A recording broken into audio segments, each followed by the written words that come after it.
இன்றே சப்ஸ்கிரைப் செய்து உங்கள் ஃபேவரட் ஷோகளை காணுங்கள். வேலன் வேலன் வேலன்.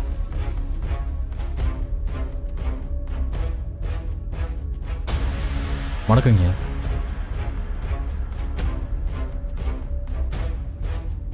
மிஸ்டர் வேலன், இந்த கொலையை நீங்க எதுக்காக பண்ணீங்க? அதுக்கான காரணத்தை சொல்ல முடியுமா?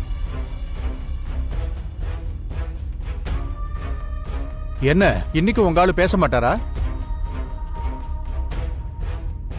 வேலன், ஏதாவது பேசுங்க.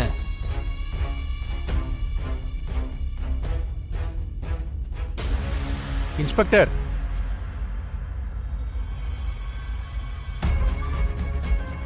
ஐயா, உங்ககிட்ட ஏதாவது சொன்னாரா?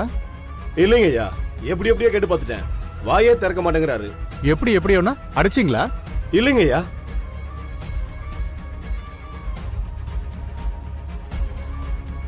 சரி, அவங்க குடும்ப ஆளுங்களை வச்சு பேசி பாருங்க. அடுத்த விசாரணையில அவர் பேசணும். இப்படி அமைதியா இருந்தா என்னால ஒண்ணும் பண்ண முடியாது. Okay your honour.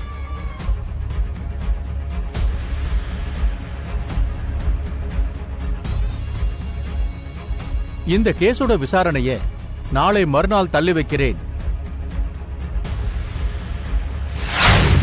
Hello hello sir, நாங்க ஹாஸ்பிட்டல்ல இருந்து பேசுறோம். வீரசேகரனோட போஸ்ட்மார்ட்டம் ரிப்போர்ட் ரெடி ஆயிடுச்சு. நீங்க வந்து கலெக்ட் பண்ணிக்கிறீங்களா? சரிங்க, நாங்கள் வந்து நேரில் வாங்கிக்கிறோம். Okay sir. வீரசேகரனோட போஸ்ட்மார்ட்டம் ரிப்போர்ட் ரெடி ஆயிடுச்சான், வந்து வாங்கிக்க சொல்கிறாங்க. ஒருவேளை அது நமக்கு உதவலாம். அப்படின்னா வாங்க சார், நாம போய் வாங்கிட்டு வரலாம். மாமா, நீங்க வீட்டுக்கு போங்க, நாங்க பார்த்துட்டு வரோம். சரி, நீ பார்த்து ஜாக்கிரதையா போ.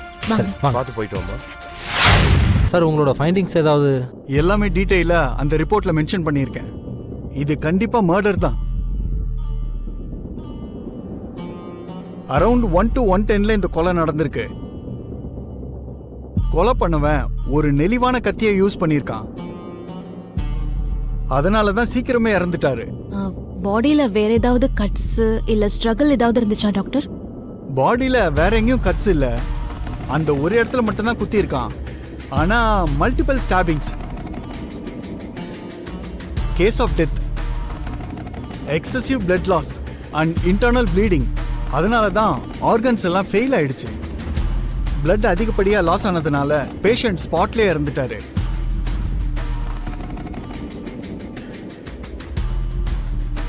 மத்தபடி உடம்புல ஸ்ட்ரகிள்ஸ்க்கான எந்த சிம்டம்ஸும் இல்ல. மத்ததெல்லாம் ரிப்போர்ட்ல மென்ஷன் பண்ணிருக்கேன். சரிங்க சார். Okay, thank you. நடந்தது வெளியே தெரிஞ்சா அத்தைக்கு தான் பிரச்சனை. சொன்னா புரிஞ்சுக்கோ. நீ தயவு செஞ்சு போ. அம்மாவுக்கா? என்னாச்சு வேலா? வேலா, என்ன நீங்க கிட்ட சொல்லு. அன்னைக்கு ஹாஸ்பிட்டல்ல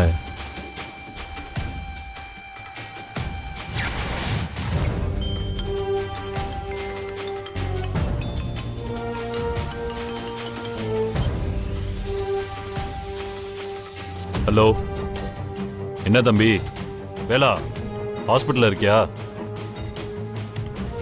என்ன, நான் தான் கொஞ்சம் கரெக்டா முடிக்காம மிஸ் பண்ணிட்டேன். ஆனா இப்பதான் தெரிஞ்சது பல விஷயம். இதுல போலீஸ் கேஸ்னு மாட்டிக்க எனக்கு விருப்பம் இல்ல. என்ன புரியுதா? அதனால சிங்கப்பூரே போலான்னு முடிவு பண்ணிட்டேன். என்னோட பொண்ணுக்கு விஷயம்லாம் தெரிஞ்சிருச்சு. அவதான் என்ன திரும்ப திருந்தி வாங்கன்னு சொல்லியிருக்கா. ஸோ போறதுக்கு முன்னாடி உங்ககிட்ட சில விஷயங்கள் சொல்லலான்னு தோணுச்சு. அப்புறம் உனக்கு தேவைப்படுற மாதிரி சில ஆதாரங்கள் என்கிட்ட இருக்கு. அது உனக்கு ரொம்ப முக்கியமானதா இருக்கும். அதுவும் அத்தை ஜானகி பிரச்சனைய சால்வ் பண்ண உதவும். அந்த ஆதாரத்தெல்லாம் எடுத்துட்டு போய் உங்க மாமா ரத்தனத்துக்கிட்ட கொண்டு போய் காட்டு. சரி, இப்ப என்ன பண்ற? கிளம்பி என் வீட்டுக்கு வா. இந்த ஆதாரத்தெல்லாம் உங்ககிட்ட கொடுத்துட்டு நாளைக்கு நான் சிங்கப்பூர் கிளம்புறேன். அப்புறம் ஒரு முக்கியமான விஷயம் சொல்ல மறந்துட்டேன். எனக்கு 3 கோடி பணம் வேணும்.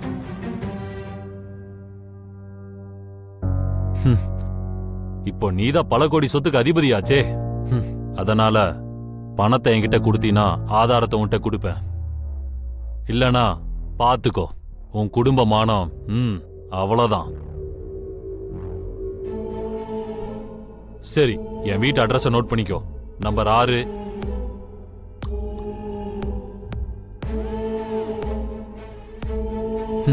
நீ வருவன்னு நான் வெயிட் பண்றேன். இதுக்கப்புறமும் உன்னை உயிரோட விடவே கூடாது.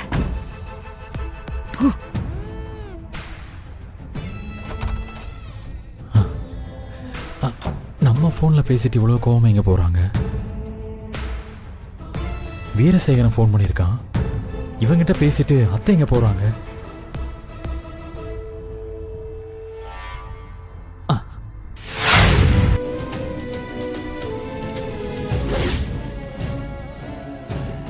என் குடும்பத்தை நாசம் பண்ணிட்டு போதையில தூங்கிட்டு இருக்கியா?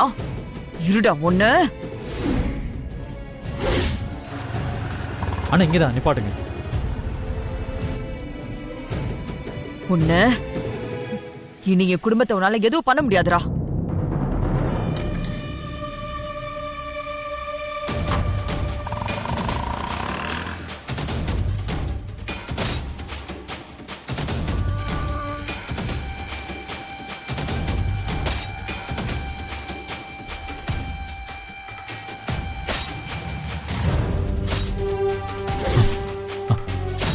அத்தை அத்தை வேலா, கத்திய கொடுங்க. நான் தானே கொலை பண்ணேன். நான் தான் ஜெயிலுக்கு போகணும். அத்தை நான் சொல்றத கொஞ்சம் கேளுங்க. இவனால நீங்க பட்ட கஷ்டம்லாம் போதும். இது வரைக்கும் உங்க மேல எந்த தப்பும் இல்லை.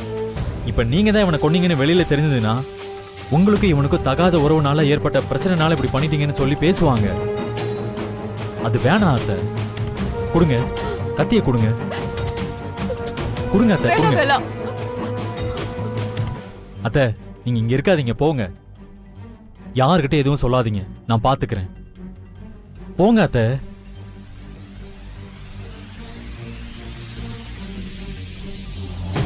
ம்.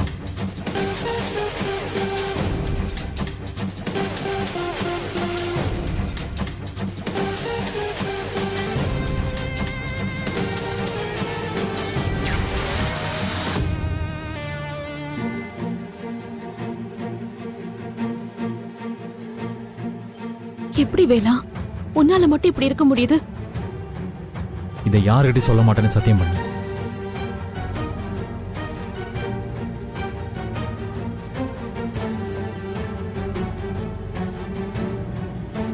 எதுக்கு? அத்தை ஜெயிலுக்கு வந்து நான் வெளியில வரணும்னு எனக்கு அவசியம் இல்லை. நான் உன் பொண்டாட்டி வேலா. நீ ஒரு விஷயம் பண்ணா நான் அதுக்கு துணையாதான் இருப்பேன். சரி, இனிமே உன்னை வெளியே கொண்டு வர வேலையை நான் ஆரம்பிக்கிறேன்.